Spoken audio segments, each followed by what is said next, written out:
That's great. So since we all have strategy in our title and role in some way, that means that all of us are students of storytelling. And I got really interested in storytelling when I read a book called Sapiens. Has anyone read it? 1, 2, 3, 4, yes, 5. Awesome. It's awesome, part of a trilogy by Yuval Noah Harari.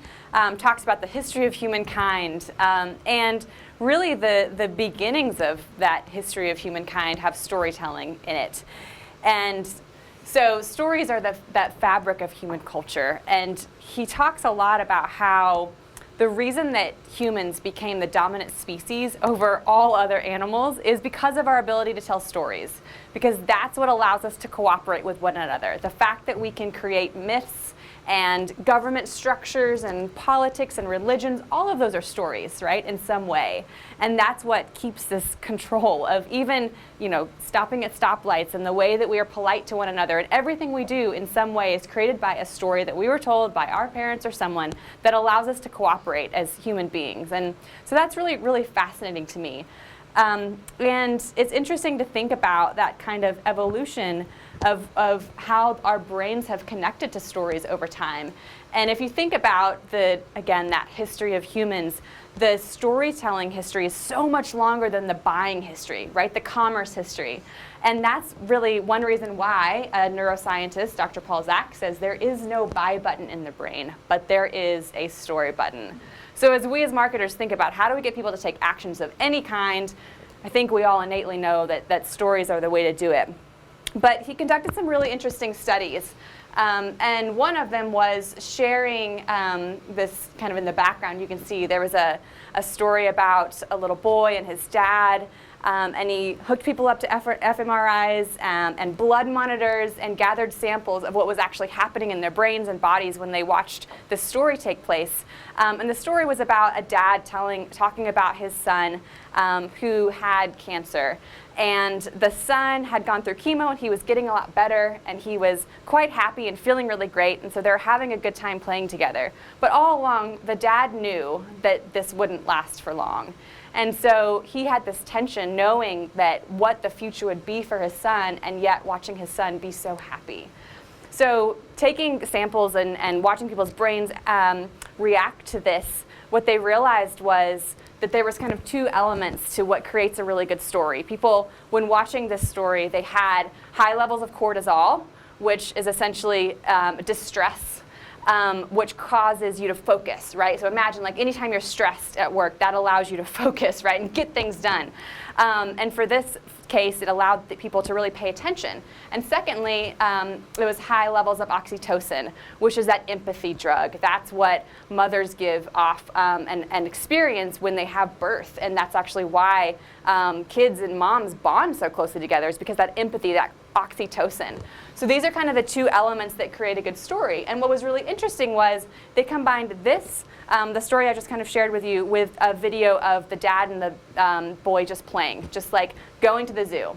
And they did not see any rise of these chemicals. So it's really interesting to think about how, there may be marketing stories that we would tell, but if they don't cause some kind of stress, some kind of tension, and some kind of empathy, then ultimately they're not going to have the reaction. Because what they saw here was the higher the levels of oxytocin, the more likely people were to take an action such as give a donation after watching that video. So the higher empathy you have, the higher oxytocin, the more likely you are to take an action after the fact. So I think, we've seen like a couple elements of what makes a great story, but I'm always asking the question, is there a formula? Is there a formula for great stories? And Pixar does a storytelling school you can actually take online. It is free, it is a course, and one of the things that they talk about is their formula of storytelling. And that is, once upon a time, there was something. Every day, this happened. But one day, this happened, and because of that, this other thing happened. And because of that, this other thing happened, until finally, such and such. So what I think is interesting here is, yes, you can see that rising arc that we all know so well, but what's also interesting is how many different things are taking place, right? So it's not just one rising and falling of action. There's all these different spikes. And what's even more fascinating is Pixar says that the hook, that very beginning, in fact, the first 8 seconds of the story are the most important part. So think about Finding Nemo, right? What happens at the beginning? Nemo loses his mom, and you're crying. And the same with Up, right? The first couple minutes, there's a death, and you're crying, and now you're hooked because you had that cortisol level rise, right? You had that stress, and you had that empathy for the character, and now you're in for the next hour. So as marketers, we sometimes take the traditional story arc, right, and just have that setting and the rising action and then end with a logo. And maybe we should be thinking differently. Maybe we should be thinking, how do we create that hook, that stress, that really intense tension at the very beginning?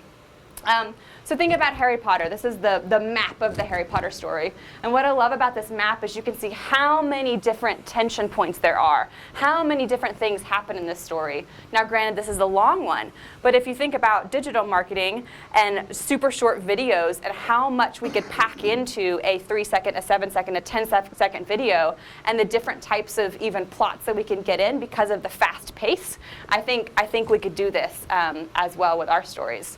So, what does it all mean for brands? There was some research done, again, by some neuroscientists with fMRI machines, and they looked at the Budweiser commercial from the Super Bowl a few years ago, the immigrant spot. So if you recall this spot, it is a story of an immigrant coming into the US, having some challenges, and then ultimately creating Budweiser. And what was fascinating was they looked at memory recall over the course of the spot.